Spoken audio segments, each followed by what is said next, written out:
Donc on aborde désormais la troisième partie qui vous présente l'effet des précipitations, du changement des précipitations du fait des changements climatiques sur le fonctionnement des agrosystèmes, et je fais un focus essentiellement sur le fonctionnement des couverts végétaux.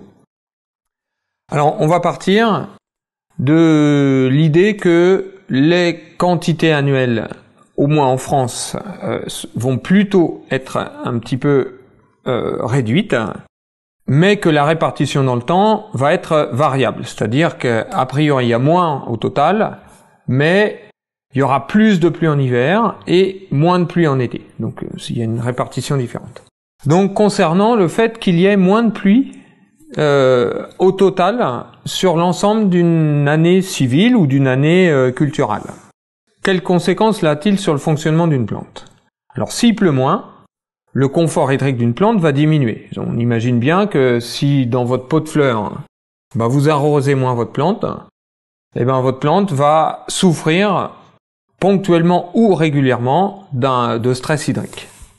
Mais aussi, pour ce qui concerne le fonctionnement des espaces, des territoires, des assez grands territoires, le confort hydrique des plantes va être réduit, mais s'il y a moins d'eau au total, il y aura moins de restitution au milieu, c'est-à-dire il y aura moins d'eau dans les rivières, moins d'eau dans les nappes, etc. Donc au fur et à mesure qu'il y a moins d'eau, on voit sur le graphique qui vous est présenté la restitution d'eau vers les nappes, selon que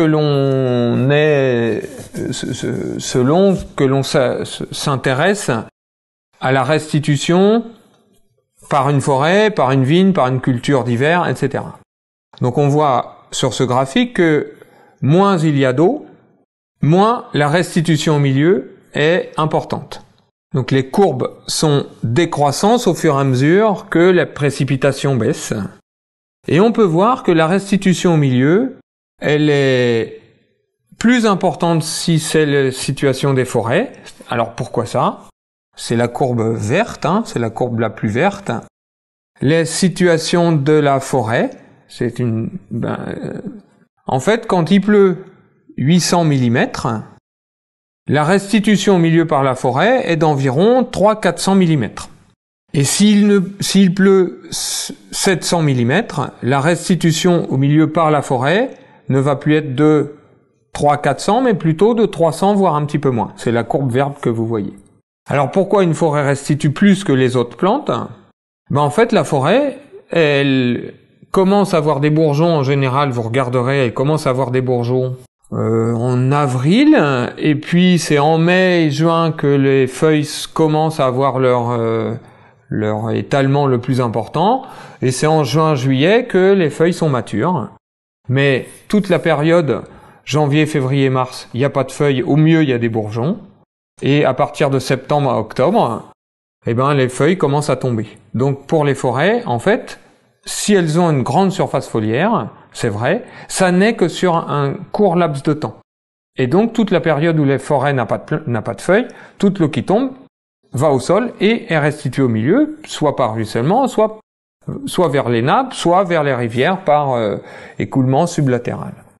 Évidemment, vous voyez apparaître les différents classements des plantes qui restituent plus ou moins l'eau au milieu. La vigne, c'est aussi quelque chose qui fonctionne un peu comme les forêts, où il y a un débourrement, donc l'arrivée des bourgeons en mars, avril, et puis les feuilles tombent en septembre, octobre. Donc il y a une longue période sans feuilles, et c'est pour les cultures de printemps que c'est l'inverse.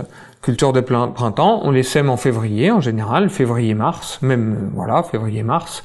Très vite, ça couvre le sol en mars, et on les récolte. Le blé de printemps, par exemple, le blé de printemps est récolté, lui, en juillet, mais on remet un système de plantes après. On laisse pas les sols nus, donc on remet un colza, donc ces plantes-là restituent peu, puisque dès qu'il y a un sol nu, on met une plante et on consomme l'eau qui est apportée par les précipitations. Alors ça, c'est ce que je viens de vous expliquer par ce diagramme, c'est l'effet d'une quantité moindre d'eau au total. Ça a comme répercussion un moindre confort des plantes, et ça a comme répercussion une moindre restitution au milieu, donc on appauvrit les nappes et on appauvrit les rivières. Par contre, on peut voir, le deuxième aspect relatif aux précipitations, c'est que la répartition va être différente. En tout cas, c'est ce que nous disent les climatologues. Il y aura plus de sécheresse estivale et il y aura plus d'inondations en hiver. Donc, quelles conséquences ça a sur le fonctionnement d'une plante? Alors, vous voyez par l'animation que ça, c'est la situation dans le graphique, on va dire, d'aujourd'hui, où la période la plus sèche, c'est la période où il fait le plus chaud. Et la période hivernale, c'est la période où il fait le plus froid. Donc, je parlais de demande climatique, c'est quel est le pouvoir évaporant de l'air. Évidemment, on est dans la situation où le maïs est la plante qui est dans un confort hydrique le moins adapté, puisque c'est pendant la période chaude qu'il y a le moins d'eau par les précipitations. Et pour le blé, c'est plutôt l'inverse. Le blé qui pousse, qu'on plante, le blé d'hiver qu'on plante en hiver, en fin d'automne-hiver, et qui pousse sur toute la période printanière et qu'on récolte en juin-juillet, eh ben lui, il est dans une situation plutôt confortable. Alors, si vous regardez l'animation, qu'est-ce que va produire le changement climatique? C'est a priori plus de pluie en été, plus de pluie en hiver, et moins de pluie en été, et la température augmentant va augmenter le pouvoir évaporant estival et pas changer grand-chose en hiver. Alors, quelles conséquences cela va-t-il avoir? Eh bien, les périodes d'inondation vont être concentrées sur les périodes hivernales, avec comme conséquence des problèmes d'anoxie ou d'inondation, ou de ne pas plus pouvoir aller dans les champs. Donc ça va se répercuter sur les plantes comme le blé d'hiver, qu'on plante en hiver et qu'on récolte au printemps. Donc lui, il aura des problèmes d'anoxie, d'inondation, et les tracteurs pourront pas aller dans les champs. Tandis que pour les situations des plantes qui poussent plutôt dans la période estivale, eux, ils vont être non pas soumis à un excès d'eau, mais à un déficit hydrique, donc un déficit de précipitation, et eux, ils vont souffrir de sécheresse de manière plus importante. Donc, la répartition qui est différente va affecter les deux types de plantes, et les plantes qui poussent plutôt sur la période hiver-printemps, et les plantes qui sont estivales, mais de manière distincte. Il y en a une du fait de l'excès d'eau, et une autre qui va être affectée du fait du manque d'eau pendant la période estivale. Alors, qu'est-ce qu'on peut voir comme moyen d'action pour permettre qu'il y ait quand même une production qui soit pas modifiée par ces changements liés à l'eau? Alors, concernant les excédents d'eau, donc l'excès d'eau plutôt hivernal, alors ça c'est plutôt quelque chose d'assez compliqué à mettre en œuvre pour lutter. On a des interventions plus délicates sur des temps réduits, c'est-à-dire on peut rentrer sur des périodes un peu plus courtes. Les excédents pour répercussion de l'augmentation des risques sanitaires, donc on a plus de développement de maladies, des champignons, etc. Et souvent, en général, l'excès d'eau a des répercussions sur les qualités des produits. Et évidemment, dès qu'on parle d'eau et d'agriculture, on pense souvent, parfois à tort, des problèmes de pollution. Parce que, pour que les plantes fonctionnent à leur optimum, on a besoin d'apporter des engrais. Et évidemment, ça a des répercussions sur la pollution des eaux. Concernant le manque d'eau, les conséquences d'un manque d'eau, la réflexion peut se poser d'une augmentation de l'irrigation pour lutter contre ces sécheresses. Mais évidemment, l'irrigation est également quelque chose qui pose question. Déjà, de toute façon, ça a un coût excessif. Ça engendre en général des risques de pollution. Et évidemment, quand on parle d'eau et que cette ressource est limitée, on va avoir des conflits d'usage entre la population et les industries et les milieux agricoles qui vont avoir besoin d'utiliser cette ressource. Et donc, on est dans une situation un peu plus compliquée dans cette situation-là. Un peu pour conclure sur ce que je viens de vous présenter relatif aux impacts du changement climatique sur le fonctionnement des agrosystèmes, mais plutôt avec une vision sur le fonctionnement des végétaux.